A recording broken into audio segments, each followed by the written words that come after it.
Salut les aventuriers de l'hypnose, bienvenue aujourd'hui donc pour le jour 12 de ce défi 30 jours d'auto-hypnose à partager avec vous. Alors aujourd'hui, j'ai choisi de travailler simplement la technique de signaling. Le signaling, c'est une technique qui consiste à aller dialoguer avec son inconscient. Je vous avais déjà fait une petite vidéo à ce sujet sur mon blog, donc je vais vous remettre le lien en dessous de cette vidéo pour que vous puissiez aller revoir tout ça. Simplement en 2 mots pour rappel, simplement on va aller poser une question à son inconscient et il va nous répondre par le biais d'un geste, par oui ou par non. Alors généralement on prend une main et on lui demande de soulever un doigt pour signifier le oui. Donc du coup vous repérez quel doigt pour lui signifie oui et vous faites la même chose avec le non. Et ensuite vous pouvez comme ça commencer à lui poser des questions. Pourquoi j'ai fait ça? Simplement ce matin je pensais pas avoir de besoin particulier lorsque j'ai commencé ma séance d'auto-hypnose. Voilà, je sais, j'allais bien, donc c'est plutôt positif.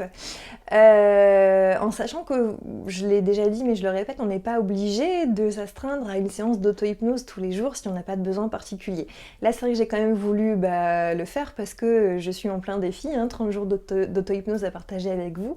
Et du coup j'avais envie de partager ce jour 12, partager quelque chose avec vous. Voilà. Du coup, j'ai utilisé cette technique pour voir ce que je pouvais bien travailler aujourd'hui. Ça fonctionne très bien. Les gens sont toujours étonnés généralement quand on dit qu'on peut aller dialoguer avec son inconscient. Tenter l'expérience, c'est assez bluffant. Alors après, il y a des gens pour qui les mouvements sont vraiment très minimes, ce qui est mon cas. Donc je préfère le préciser, il y a juste un doigt qui se soulève à peine et limite, il y a peut-être même que la personne qui le fait, qui le ressent. Moi je sais que c'est mon cas, je sais aussi qu'en cabinet il y avait des gens comme ça pour qui les mouvements étaient très visibles et puis d'autres pour qui des fois je reposais la question parce que j'avais l'impression de ne pas avoir bien vu s'il y avait une réaction ou pas. Donc tout ça pour vous dire, testez et vous verrez un peu comment ça se passe pour vous, mais en tous les cas c'est assez sympa à faire. La chose que m'a remonté mon inconscient, c'est que peut-être j'étais un peu trop en stress en ce moment à force de vouloir faire trop de choses. Du coup, j'ai pris le temps de simplement me détendre dans mon lieu ressource. Je vous rappelle, le lieu ressource, c'est un lieu que vous utilisez en début de séance pour induire l'état d'hypnose, un lieu dans lequel vous vous sentez bien. Et à force d'utiliser ce lieu ressource en début de séance, votre inconscient va l'associer à l'état d'hypnose. Ce lieu ressource, ça peut être un lieu réel, donc, que vous connaissez bien, qui vous fait du bien, ou ça peut être un lieu imaginaire. Donc moi j'ai simplement pris le temps de me détendre dans ce lieu ressource. Moi mon lieu ressource se situe en bord de mer et comme j'ai pas la chance d'habiter en bord de mer, c'est vrai que j'ai profité de cet endroit pour vraiment prendre le temps de me laisser bercer par les vagues, etc. Enfin le bruit des vagues moi personnellement me fait beaucoup de bien. Si c'est pas votre cas évidemment, passez par autre chose qui vous détend.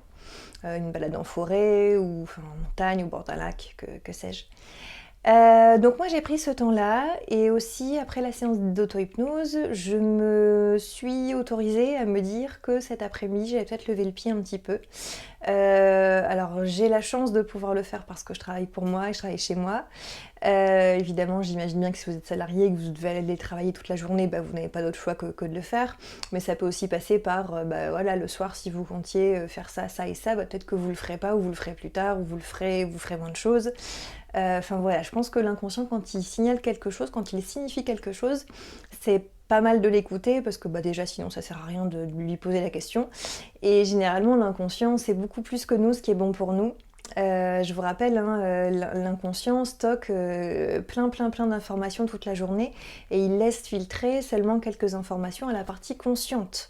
Donc vous n'avez conscience que de 5 à 10% de toutes les informations que vous recevez, toutes les autres sont stockées dans votre inconscient. Donc quand il vous transmet des informations, peut-être que c'est pas mal d'aller écouter ce qu'il dit, quoi. Voilà, donc tout ça pour vous dire, utilisez la technique du signaling pour aller dialoguer avec votre inconscient. Lui, c'est exactement ce qui est bon pour vous.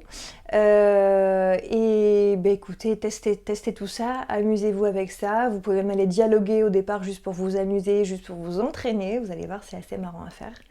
Et puis, bah, n'hésitez pas à me dire ce que ça donne. Je vous rappelle, envoyez-moi vos messages, vos questions via le formulaire de contact ou via un petit commentaire sous un article du blog. Hein. N'hésitez pas à me laisser vos questions, vos remarques. Et puis voilà, moi je vous ferai un retour de tout ça. Et ben, je vous souhaite une belle journée, mes aventuriers de l'hypnose, et je vous dis à demain pour la suite de ce défi. Salut!